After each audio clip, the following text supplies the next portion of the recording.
Hello everyone and welcome to the Customer Service Summit meeting. My name is Jan and I'll be moderating today's call. Our speaker today is Bruce Neal, Vice President of Store Support at Talbots, presenting The Evolving Retailer, Leveraging Innovation to Improve the In-Store Experience. We'll turn to the presentation in just a moment, but first I want to go over the web conference instructions. Everyone is currently in mute so that the background noise does not become distracting for the other participants. To view today's meeting, as the screens change live, I'm sorry, hold on one moment, I'm having a technical issue here. There we go. To view today's presentation as the screens change live, you may go to the link that was sent to you in your reminder email. Once there, click anywhere on the page and you'll see a pop-up with the option to make a comment. You can ask a question by typing it in as a comment and we'll make sure all of them are answered. For the newer participants in the group, it might be useful to review some of the main benefits you can take advantage of as a member at no additional charge. First are the live monthly web conference meetings, which you've already dialed into today. I hope you find these useful, and we have an excellent lineup, which you can see by going to our website schedule page. Second, we do record all of these, so if you're traveling or stuck in another meeting, simply log in at your leisure, and the full archives of past meetings are available to you with a number of interesting topics. Third, get to know the other members. By logging in, you can see all of their profiles, and we're glad to make any introductions if wished. Fourth, if you're wrestling with any key issues or decisions, we strongly encourage you to reach out to the other members, and our site makes it very easy to post questions. The seniority and experience of your fellow members makes this the best possible forum to get advice from others who've probably dealt with the same issues and can give you sound advice on what worked and what did not. Fifth, we really encourage site visits. If you've not visited others' offices to have a great discussion on best practices and see their facilities, please do so. You can log in to see the other members' companies and cities, so feel free to reach out, or as mentioned, we're happy to make introductions. Sixth, we also generate executive summaries of meetings, including the key takeaways and learning nuggets, so that you can reference them and put them right into action. Seventh, our members are very busy, so we started a service where we pick out the top 6 most interesting articles among thousands at hundreds of sites to keep you abreast and ensure you don't miss the key ones. Lastly is our Book of the Month summary that you can either read or listen to as you commute. Each month we'll be selecting the most interesting book, then summarizing the ideas, so within minutes you can absorb the key takeaways. There are many other benefits, of course, but I wanted to highlight some and ask you to keep a lookout in your inbox for a number of these each month. That takes care of the housekeeping items. If you'll give me just a moment to pull up the speaker's presentation and introduce him.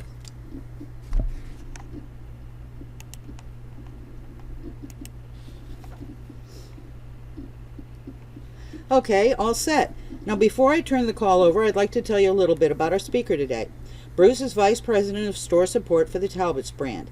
He previously held positions with J.Crew, Gateway, and T-Mobile USA. Bruce has spent his career in the retail space leveraging modern learning techniques, technical innovation, and efficient operating principles to differentiate the associate experience. Bruce, thank you so much for being with us today.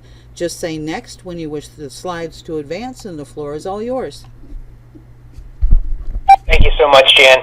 Appreciate being here, and thank you to everyone who took the time to join today's presentation. So, 2 quick disclaimers. The first is I will not claim to be an expert in any of the topics we're discussing today. These are insights that I've gained throughout the course of my career. I will certainly present the facts as I know them, and will make sure I call out any opinions or ideas of my own. But I'm sure there's a ton of amazing talent on this call and great insights, so hopefully we'll have some good dialogue at the end of the presentation. The other thing is, honestly, I'm a tiny bit nervous today. This isn't my usual method of communication, so having a big audience I'm presenting to sight unseen is a little unusual for me. It reminds me of my jazz radio days in college. So hopefully there's some Charlie Mingus or Joe Zawinul fans out there, and you'll forgive me if I stumble here and there, but I'll do the best I can to keep you engaged, informed, entertained as we go. So Jan, with that, could you go down to the 3rd slide, please, Heritage and History.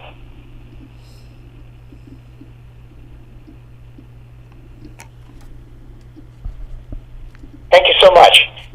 For those of you who aren't familiar with Talbots, just a quick overview, and I actually took this off of Talbots.com. I thought it was a sort of a really nice description of organization and brand. We have been around since the 40s. Talbots was established by Rudy and Nancy Talbot back in 1947 here in Hingham, Massachusetts, which is where we're still headquartered today.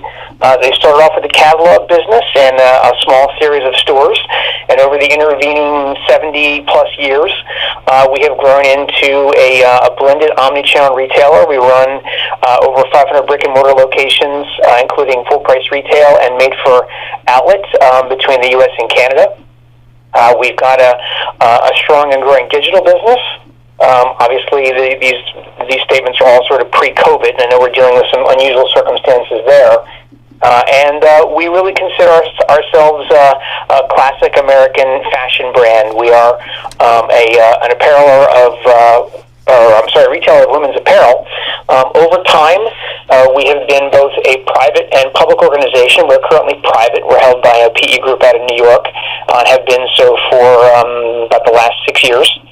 And, we've gone through many of the same ups and downs as many organizations through those types of years. Most notably, getting through a rapid expansion period in the 80s and 90s. We got into 2000s.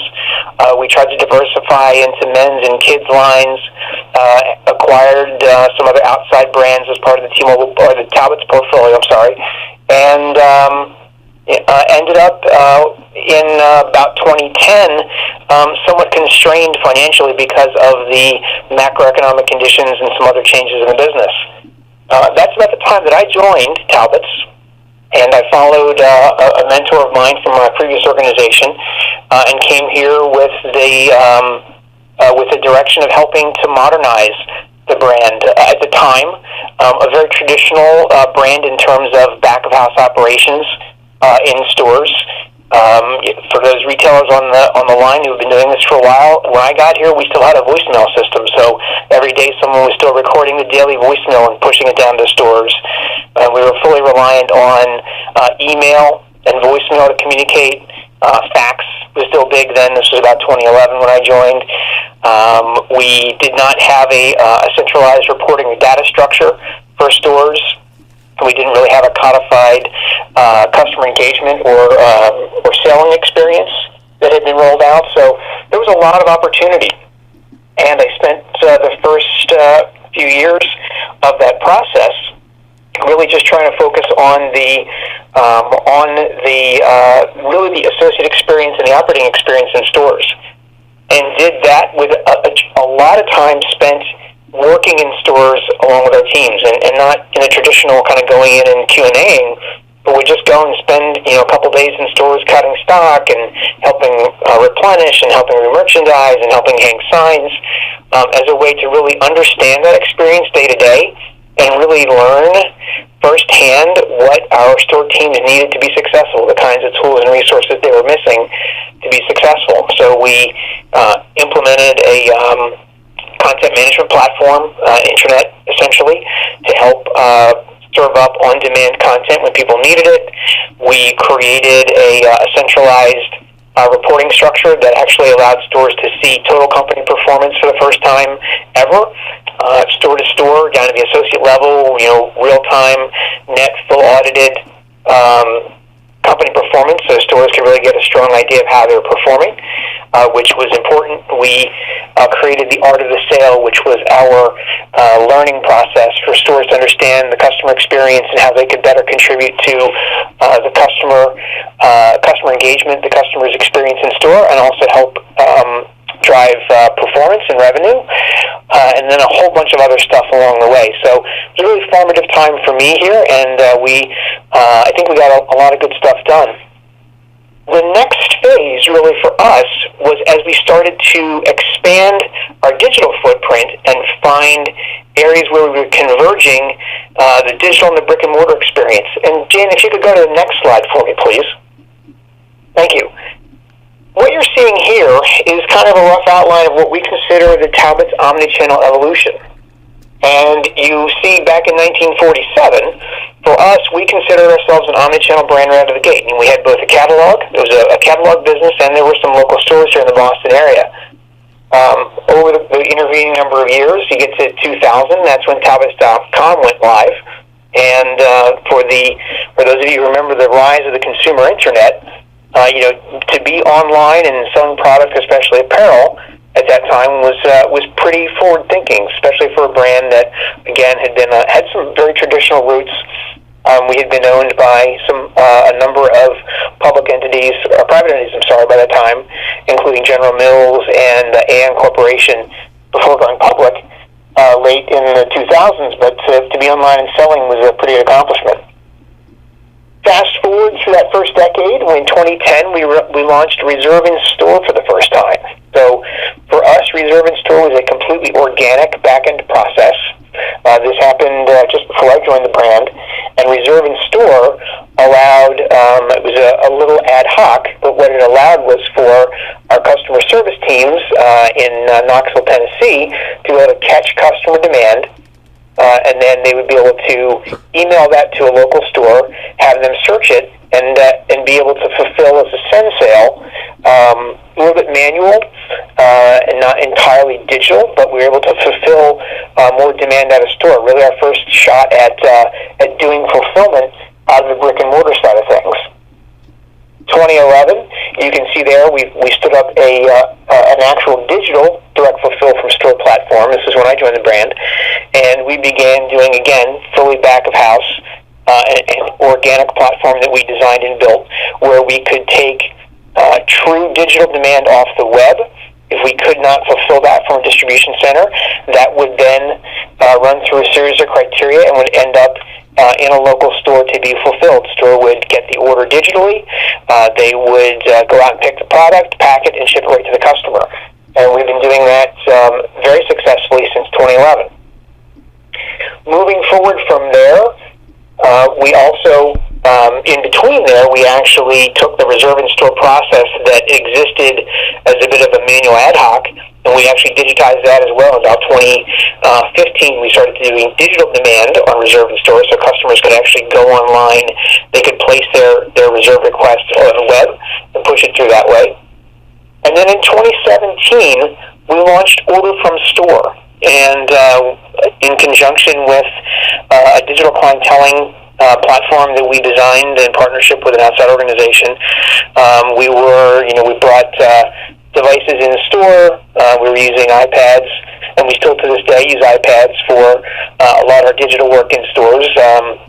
We also spent a lot of time with our store associates understanding what they'd be most comfortable with. We took about 20 people down to our IT facility in Tampa, Florida, brought all these associates in.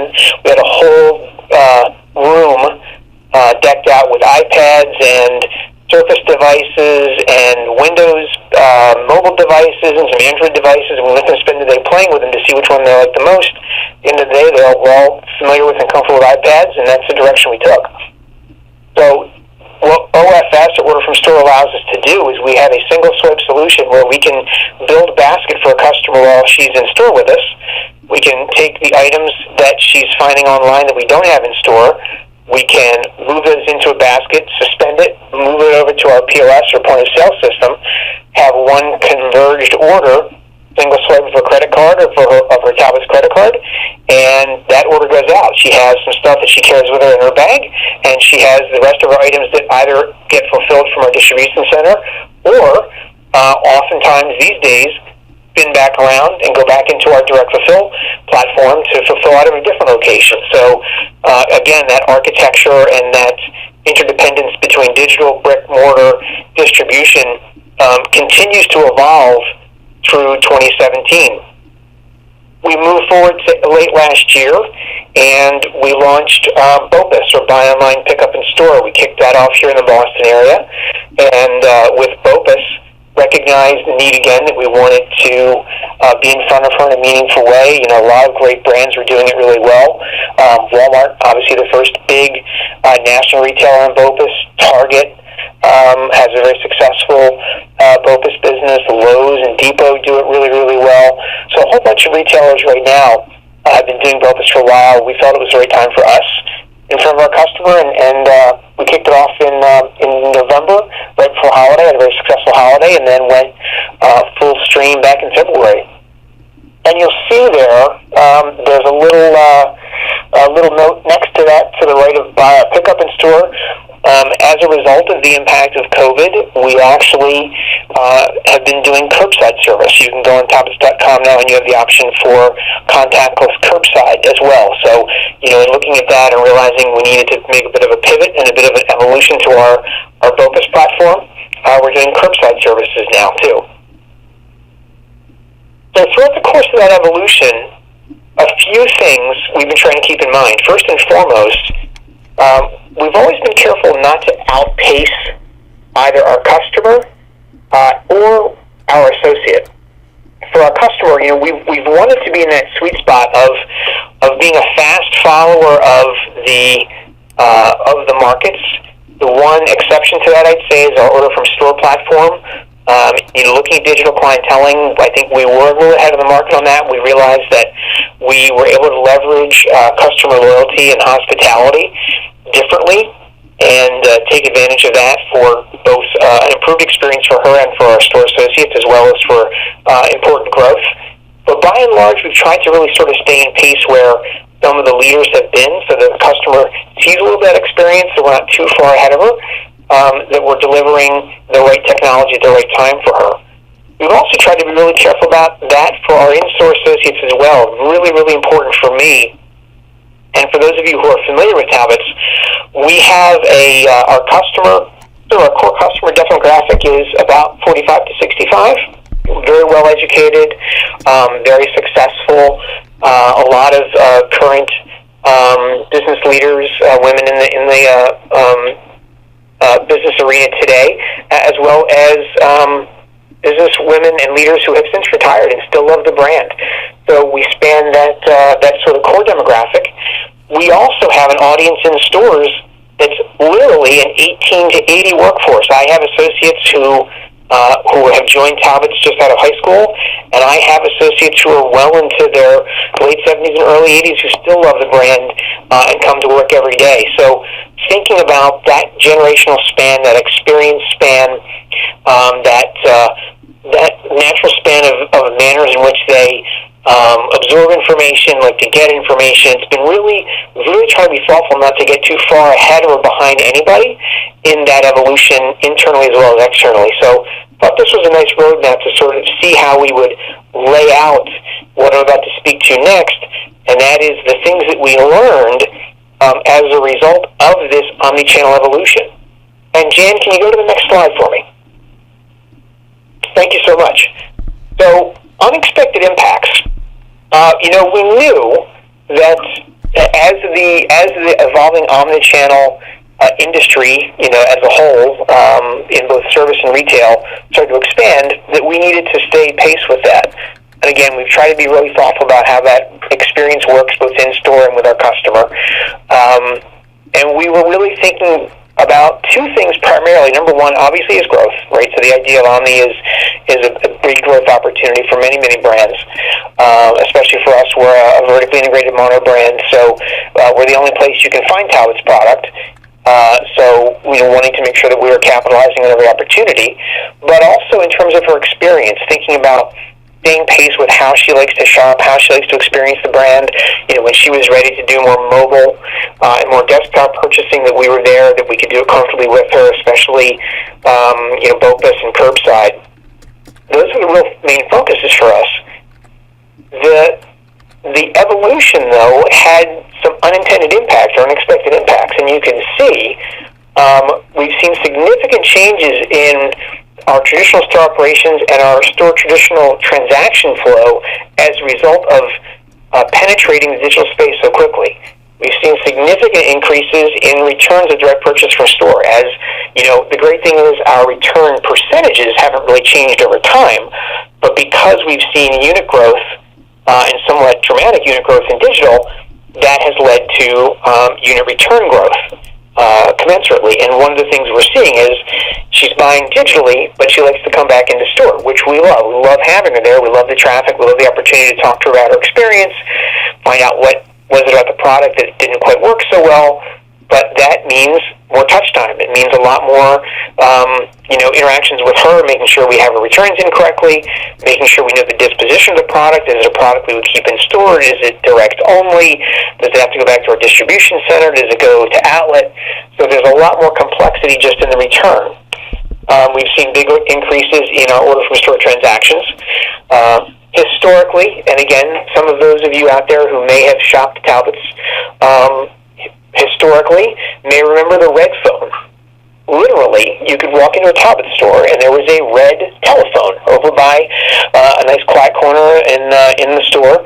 You'd have a little desk, and there would be all these catalogs, and the customers could come in, they could sit down, pick up the red phone. That would connect them through to a customer service associate in our Knoxville facility who would help them make a purchase from the catalog. So we have since been able to remove the red phone because of the advent and the rapid rise of order from store. Now the customer can come in, she can see everything, she can see our omni inventory on the iPad, she can browse the digital catalog, she can browse her wish list, we can help her with all those interactions, help her build a nice wardrobe, put it in her basket, and check her out. So that red phone has gone away, but order from store has grown significantly since we launched back in 2017 as a result. We've also seen dramatic increases in fulfill from store. So as I mentioned a few minutes ago, originally all that direct fulfill was just coming from our e-commerce side. So a customer places an order online, it can't fulfill out of our distribution center, goes to a store and the store ships it. With the increased interest in mobile purchase and desktop purchase digitally, as well as order from store, because again, those order from store requests, a lot of those items are sitting in a different location somewhere. Those things are being filled as well now out of a store location. So our stores today are functioning more like little mini distribution centers than ever before, which is great. We have a process where we make sure that we capture all that activity. We make sure that we're adding that into our compensation stream, that we're taking good care of our associates while they're doing the work.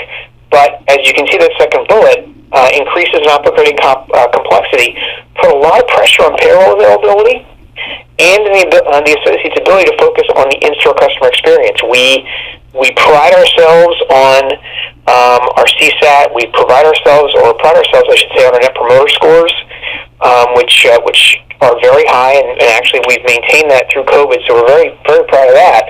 But it still places a lot of back pressure on the availability of payroll dollars to be spent in front of the customer, and the ability to make sure we are maintaining the kind of service level and experience level we expect from ourselves, the process as well. So a number of unexpected impacts that we've grown to understand over the last few years, and we took a really, really hard look heading into 2019 at the business model that we own today.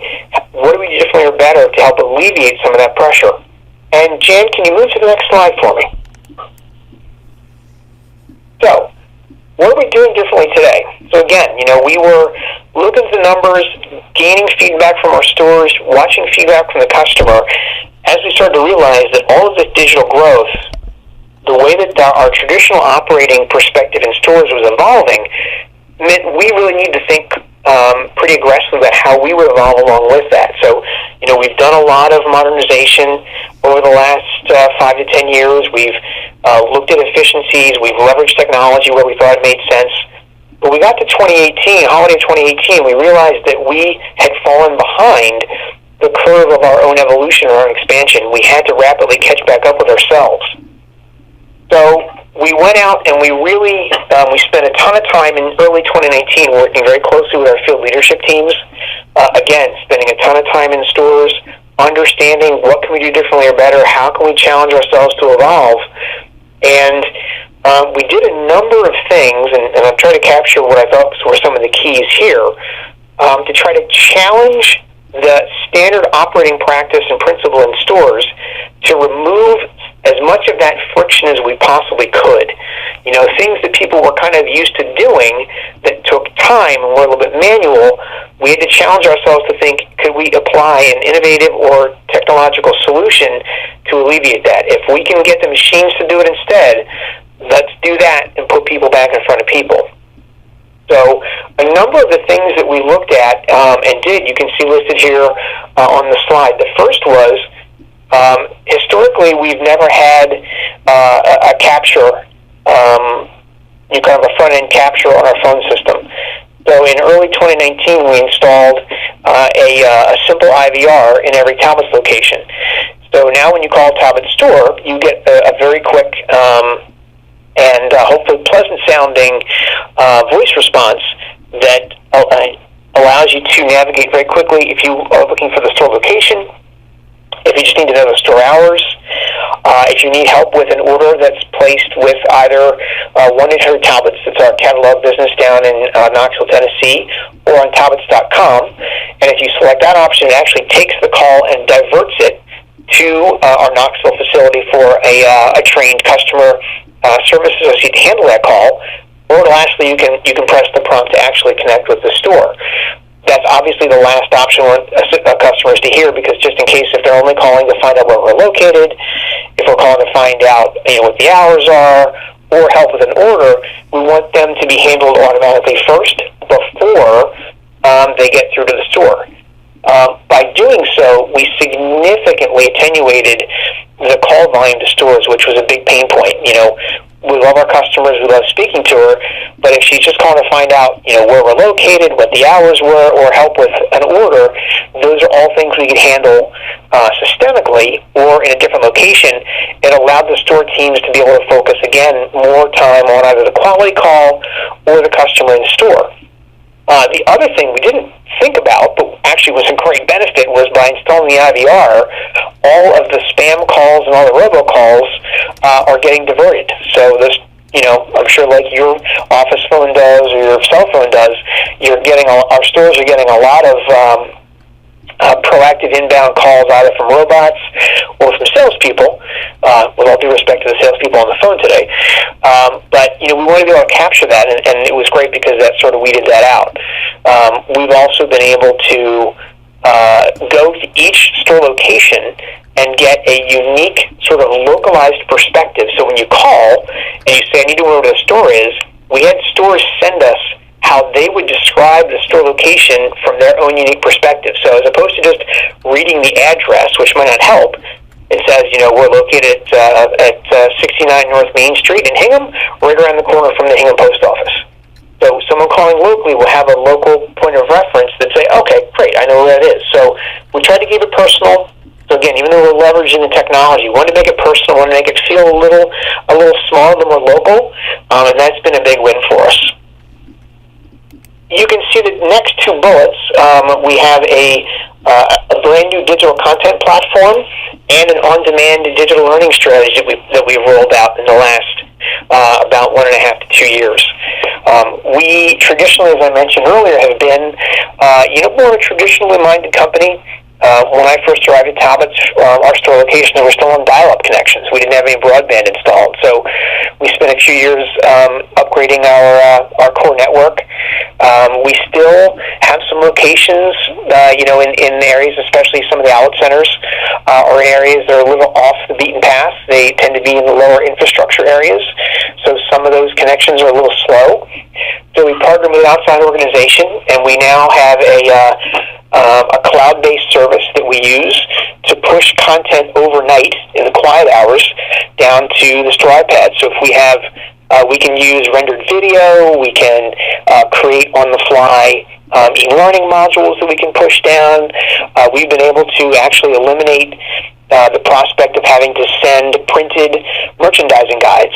For you apparel or merchant retailers out there, you need to be able to get the new product and you have to know where to put it. So traditionally you print a planogram and you send that big packet to stores and they tear it apart and they write all over it. The platform that we stood up allows us to push a PDF, which is fully configurable. The stores can take their notes right on the iPad. They can mark it up. They can share it with each other.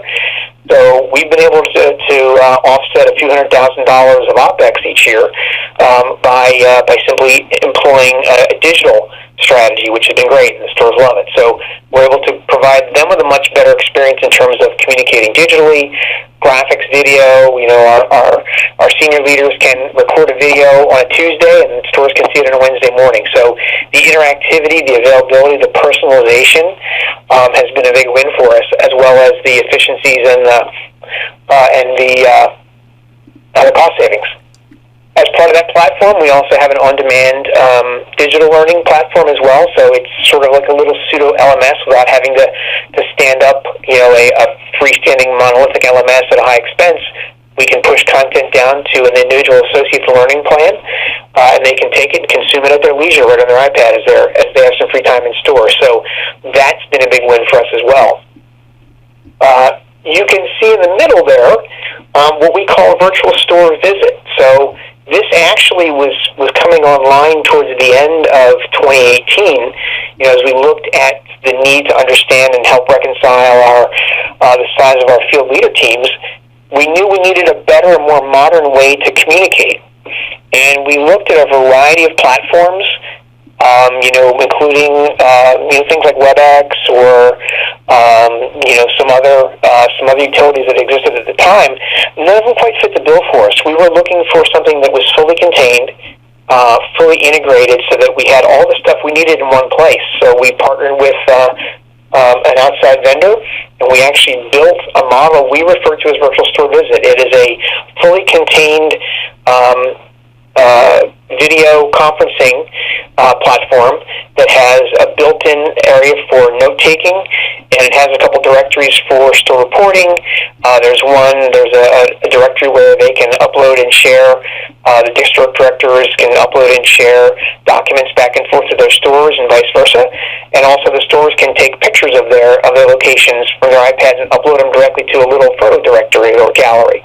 And that is a little working space, a little room that the district director has that their store managers plug into, and they have a really nice all-in-one video conferencing opportunity they can connect with. It's been a really, really big win for us. Again, the idea of relationships is critical, not just to our how we express to the customer, but how we express internally as well with our associates. So Virtual Store Visit has allowed us to have that very personal, video call experience, but also combining all of their tools and resources in the same platform. It's been a nice big win for us. We did a complete revamp of our store communications process. I have been an advocate for a number of years of building a capacity planning calendar for the organization.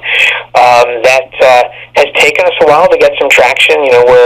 We're a big merchant company, and there's a lot of moving parts when you're ordering product a season or a year ahead of time. So it took a while, but being able to say we need to get all store activity for an entire year into a calendar that people could see and plan around was a big win for us. We also did a refresh on our internet portal, made it a lot simpler to navigate.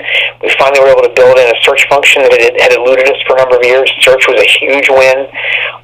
So all that was a big win, and you can see that allows us to continue as an operating group. The team that I lead here for Talbots, we have a centralized group of store operating associates here. And we continue to try to centralize a lot of those routine tasks to take them away from stores. So if there's reporting stuff, there's data collection, anywhere we can implement technology to help with that, or my team can lean in to help, we try to do as well. And lastly, this is a little embarrassing, it took us a lot longer than we'd hoped. It's 2020 now. We live in an Amazon world, and we were still following a monthly supply process where stores would have a couple days at the end of the month to pack all their supply needs into, and they'd have to wait a month to get it. So we're very fortunate working with our supply provider. They've been very thoughtful partners to help us kind of traverse that and evolve beyond that. So now we've got pretty close to that Amazon need it or it's there the next day experience that we can get, and that has been a huge win again too. Just thinking about all the little operating tensions that people have.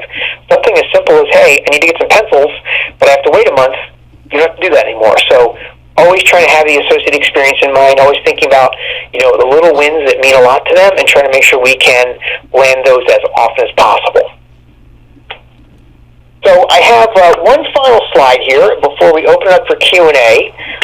So Jan, thank you very much. And guys, at the start of the conversation today, I want to make sure you know my personal experience, both factually as well as from an opinion perspective. I did want to close with something that informs how I look at things and think about things as a leader. I just thought it was relevant to share, but this is entirely me, entirely my opinion. So I hope it's helpful, but if it's not, fully understand if you have a different point of view. One of the things that I have been saying for some time now to my store associates and my store leaders and my field leaders is that it's no longer okay to not be okay with technology. And I say that on every conference call, it's on my outgoing email most of the time, and that's not meant to be a pointed stick. What it's meant to be a statement that grounds people in the fact that we're in the 21st century, that I respect and understand that my audience traverses, multiple generations, some of whom have a high degree of comfort with technology, some of whom are scared to death of it. But we have to find a way to help them all develop at least a functional comfort level with the things we provide to them. They don't have to be able to break their iPad down and field strip it and build it back up again, but they need to know how to turn it on and log into it and see their email. So those are the things I think that are really important. So when I talk about it's no longer okay to not be okay with technology, it's meant to be a little rallying cry for our store leaders and our field leaders to say, hey, if you have someone who's struggling, help them. Don't toss them out. We definitely want to think about their experience, but we have to hold them by the hand for a little bit to make sure they know it's not going to bite them. And it's important that they understand it, and it will help them not just here, but in their home, their personal lives, as well as if they go on to another career opportunity at some point down the line. Underpinning that are those two key points, and these are things that I really hold my team responsible for using as a filter as they're thinking about technology. Technology and innovation should increase capability and offer new things. If they're not doing that, don't bother with it. It should deliver improved efficiencies. It should eliminate redundancy and simplify process. And the goal should be to give more time back for people to be with people, right? Let the robots do the robot stuff. Let the people do the people stuff, like building relationships or finding time to think about what's coming next or brainstorm a little bit or relate or just, daydream a little bit. I'm a big believer in allowing technology and innovation to do a lot of the heavy lifting on redundancies and the repetitive stuff, but also making sure that it's allowing us to do new things. I don't want to see technology pushing out just for the sake of itself. It's got to have a purpose, and mostly that purpose needs to be people-centric. Conversely, technology innovation should never cause confusion, and that is the first symptom we look for. So if we put something out, and we always vet it carefully and test it carefully and make sure we've got a lot of feedback before it goes, but if we put something out and it's causing confusion, we pull it back. Number one. Similarly, if it's creating more work for people or workarounds for people, that means we blew it somewhere. Either we didn't fully understand the need, we didn't deliver the right solution, or we just didn't communicate it and train it clearly. That's a symptom of a problem. We've got to fix that. And lastly, it shouldn't take people away from people activities. So the same way that it should give people time back to be with people, it should never take people away from people. So if somebody's spending more time on a task because they're confused by or scared by the technology, it's doing the wrong thing. So really important for me. I'm a huge believer in technology. I'm a proponent. The better part of my entire retail career has been spent selling technology and leveraging technology for internal and external purposes. I'm a nerdy gadget geek myself, but I'm a big believer in understanding at the end of the day it's about the way that people interact with one another and how it influences their experience, and it's got to be the number one filter you apply, and that's a standard I hold myself to as well as my teams. So, guys, thank you so much. I so appreciate you paying attention to the conversation today. Dan, I'd love to turn it over to you. Do we have any questions, or is there anything we can answer for the audience today? Thank you, Bruce. We really enjoyed your presentation. Before I present the questions that have been submitted, do we have any live questions? Again, it is *6 to unmute your line and go ahead with your question, or you can click anywhere on this last slide and type your question as a comment. So again, any live questions? Okay, Bruce, we've received several questions throughout your presentation. Keep in mind you may have touched on these topics, but I'm going to ask all the questions anyway in case there's something you'd like to add to or elaborate on. Great, thank you, Jen. Okay.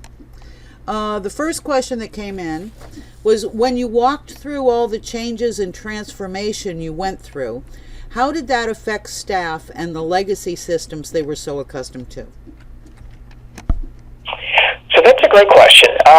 It's interesting. I would carry that all the way back to 2011 because, again, there were any number of changes and upgrades we've been making since I joined the business.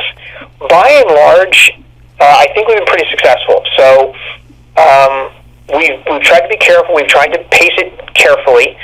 The times that we have not been successful typically have because we have not moved carefully enough or trained or communicated thoroughly enough.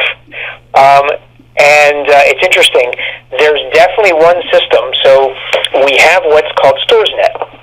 And for the retailers out there, StoresNet is it's our flash-based reporting. It's real-time, unaudited. It's just straight off the register, right? So you can go in and you can, as a store manager, I can pull up and see real-time what I've done for today.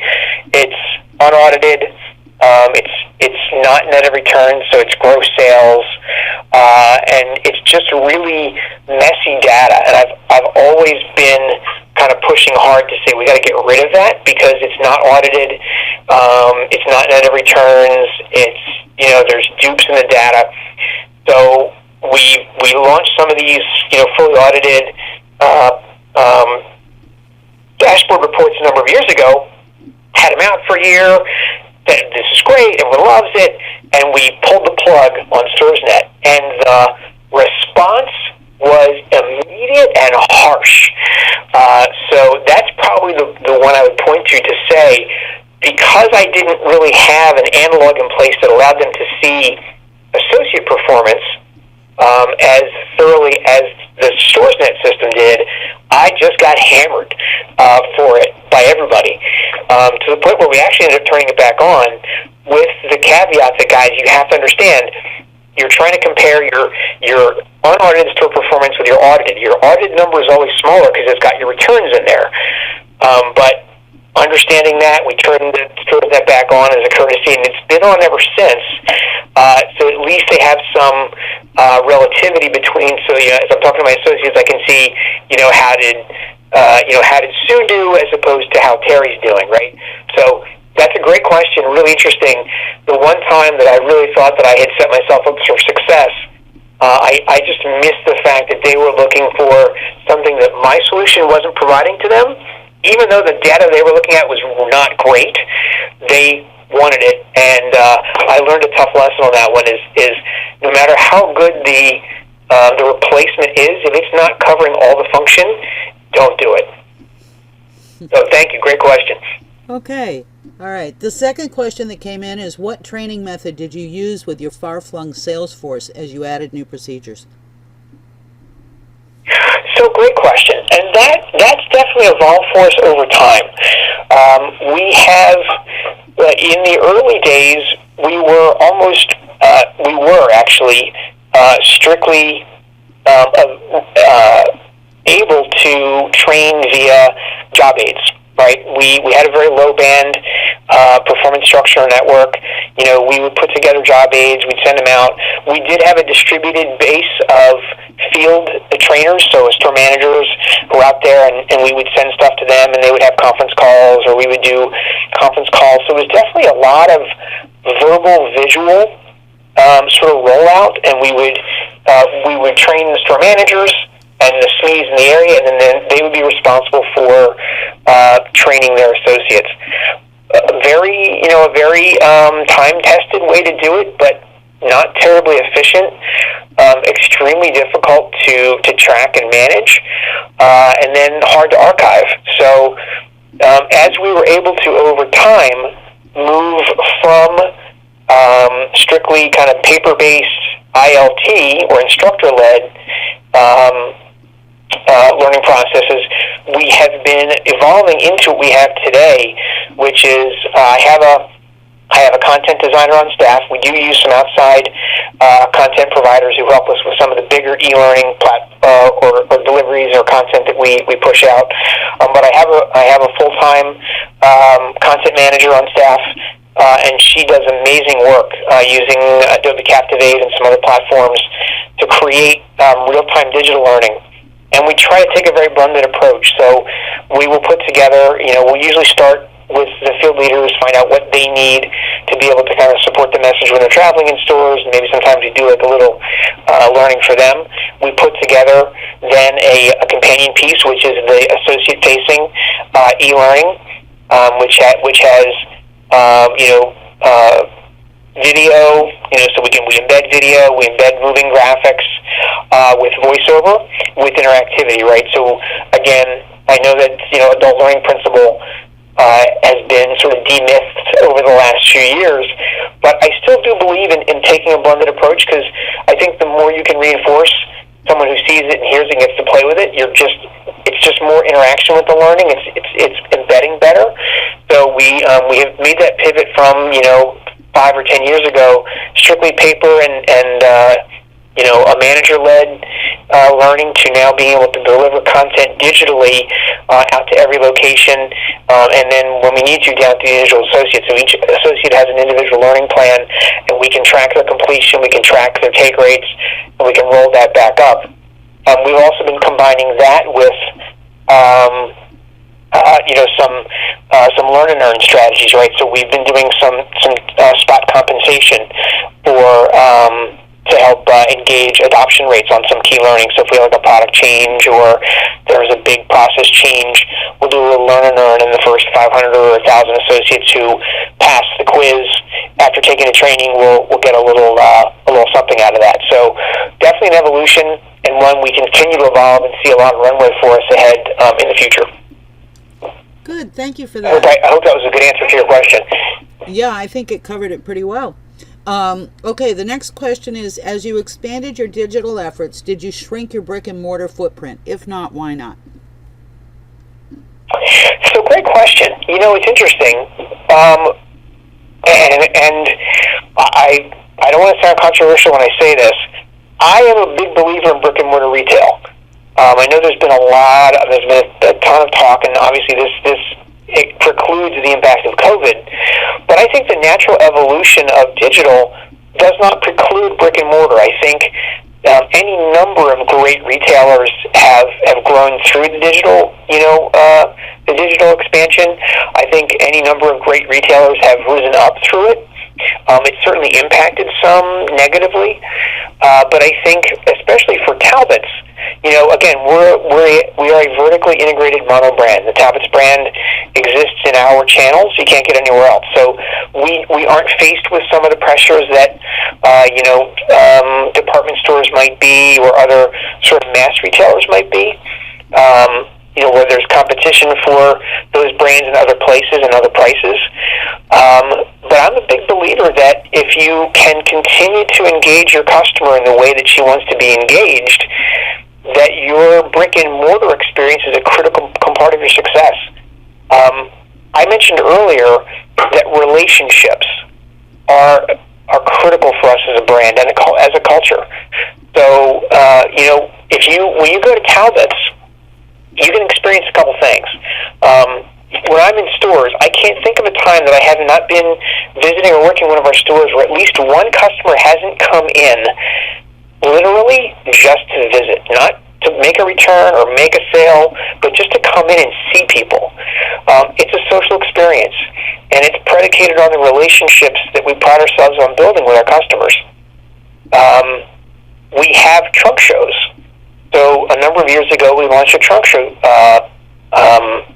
event strategy, and it was really just meant to be not like a traditional trunk show where we're showing like next season's product. We just have trunk shows for fun, and we have our customers come in and model the product. So we get customers to come in, they model it. We send one of our regional sales managers out to go, and they put the looks together, and they work with the models, and they have this big fun fashion show. And they're fun and they're funny and they're energetic, and it's a social gathering. Again, COVID has made us rethink that strategy a little bit, but again, it's an expression of the fact that our approach is about the relationship between our associate and her customer, and making that kind of a landmark for us. And that location, that physical store, is critical for us to be able to foster that. For us, we couldn't do this without stores. We absolutely look at our footprint. We want to make sure we're in the right markets. Look at store performance. We're always sort of reconciling our fleet, but by and large, we're running at about 540 locations. We've been doing that for a number of years now. The rise of digital has not caused us to shrink our portfolio. If anything, it's just made us think about where are the key areas that we're missing, that we need to be in, so we can extend that relationship and extend that experience for her. And do we just have the right doors in the right places? So no, I don't think, certainly not for Talbots, certainly not for a mono brand, certainly not for us as we consider that relationship hub of the store critical to our strategy and our success. And then lastly, I don't believe for any retailer that your doors are dying. If you're struggling, and this is an opinion statement, so I'll preface it by saying, if your stores are struggling and digital's having an impact, go back and think again about that experience in store. Think about what's happening there. Does it look and feel good? Is she enjoying it when she comes in or he comes in, depending on your brand or your product? I'm a big believer in physical retail. I don't think physical retail is going anywhere other than evolving, and we just have to continue to challenge ourselves to evolve with it. Okay, thank you. The next question that came in: what role did your store employees play in defining the path of this transition? Great question. So, everything. We for our approach, we very rarely start with ideas that we germinate here in Hingham in our corporate office and then sort of push out for stores to be involved with. Most of the things that we do, most of the initiatives and projects that we work on are based on feedback that we get from our stores and field leaders to begin with, or from customers. That's not to say we don't certainly identify some opportunities that we want to look at, but even in that, we don't do anything without really getting under the hood with our stores to begin with, like talking to store leaders, talking to field leaders. Does this make sense? Is it the right time to try something like this? What would it look and feel like? And then once we have the idea laid out and the prototypes laid out, we then bring people in to look at it, pressure test it, poke holes in it, make sure we're thinking the right things before we even go to pilot. I can't think of the last time we piloted something without a good, hard, just rock throwing session. Put it out there, let people tell us the places where they think we got it and the places where they think we're really missing it, and then we go back, we make some adjustments, and then we actually take it out to stores to pilot and test and make sure it's working well before we go broad scale. So really, really good question. So thank you. But our store teams and our store associates is everything. We're talking to them literally every day. We have discussion boards on our intranet. We have calls with our field leaders. Literally everybody in this company has my cell phone number. And they text me and they call me and they email me all the time. My rallying cry is #NeverDecaf, because I'm overly caffeinated. I'm always available, because it is so critical that we get those insights real time and that we're able to make that the forefront we do. If you can't deliver based on what people need, I don't think you're going to deliver effectively. That is my philosophy. Okay, thank you. And the very last question that came in is: did you do all of your IT work in house? Oh, great question. So I'd say about 50-50. We have a fantastic IT team here with Talbots. great business partners, flexible thinkers. You take them an idea and they come back with an even better presentation than you challenge them to produce. That having been said, some of the bigger platforms, some of the specialized platforms, we have leveraged outside partners. When we replatformed our website about 2 years ago, we used Salesforce Commerce Cloud. When we rolled out Buy Online, Pick Up in Store, we worked with Manhattan Associates for that. Our intranet was, we had a SharePoint, there's a little boutique SharePoint company down in Georgia, Atlanta area, that helped us with our intranet. So when it comes to specialized knowledge or specialized platforming, yes, we absolutely will go out and partner externally for the right support. We rolled out Office 365 last year, and we had support from some Microsoft certified partners to come in and help us with that. So we absolutely will take advantage of expertise when it presents itself. But we also are we're very fortunate to have a terrific IT team here as well that does a lot of great work in-house. So I'd say it's about 50-50. Okay, Bruce, thanks. And I think we've covered everyone's questions. Do you have any final thoughts or words of wisdom you'd like to share before we end our summit today? Jan, well, first and foremost, Jan, thank you so much to you for facilitating today. I really appreciate your partnership and help. And I really appreciate the Summit Group having me on to present. I want to thank everybody who took some time today to join. I'm on LinkedIn. It's Bruce.Neal, Neal, or it's just Bruce Neal, sorry.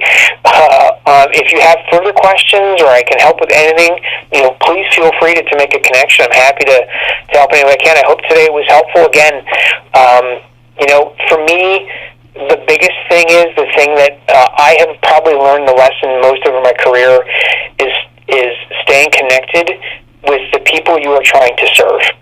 And I know that servant leadership concept is, it's a bit of a easy thing to throw around these days. But I'm a big believer in the servant idea, and understanding their needs, understanding their pain points, really staying closely connected to them through as much as you can possibly do.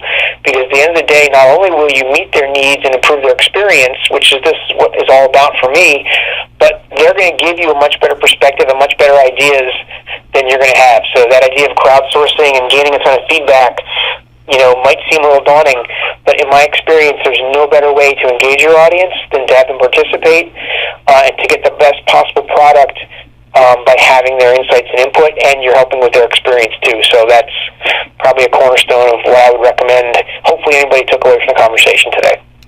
Wonderful, Bruce. And on behalf of all the executives on the line, I'd like to thank you for sharing such powerful ideas and key thoughts with us today. Your involvement and dedication to our profession sets a high benchmark for others to follow. And for all of the participants on today's call, thank you for your continued membership and insightful questions for today's speaker. The meeting is now officially concluded. And Bruce, thank you so much again. Everyone have a great day. Thank you, Jan. You too. Take care, everyone. Thanks. Bye-bye. You are about to end this meeting. You are the only person still in the meeting. You can hang up or